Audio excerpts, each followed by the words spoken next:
Sir, you asked if it was all as good as I'm saying it is, why is there resistance? Well, you know, the first thing I want to say, and it follows on from my answer to the gentleman here, I don't stand before you and say that an independent Scotland will be a land of milk and honey where the streets are paved with gold and will never have any challenges or problems. Every country in the world has challenges, it has problems, it hits rough times. My argument is that you are always better to be navigating your way through these challenges if you're in control of the levers that allow you to choose which direction to go in. Why is there resistance when I think it would be much better than the situation we're in just now? Well, as a country, we've spent an awful long number of years being told we're too wee and too poor and probably a bit too stupid to be independent. And there is a confidence problem. People are susceptible to the fears and the smears. What we need to do is take our confidence in both hands and decide that we want to do things differently.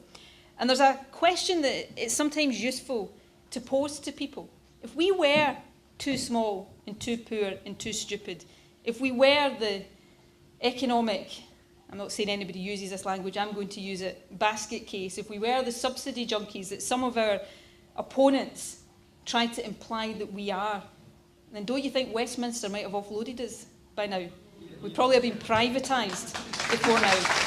So ask yourself that question. And what's the downside? Well, I get asked this question quite a lot, and Kenny's right, it is when you believe in something, not because it will be perfect, but because it is the best way to be independent and in charge of your own affairs, it can be difficult to see the downside.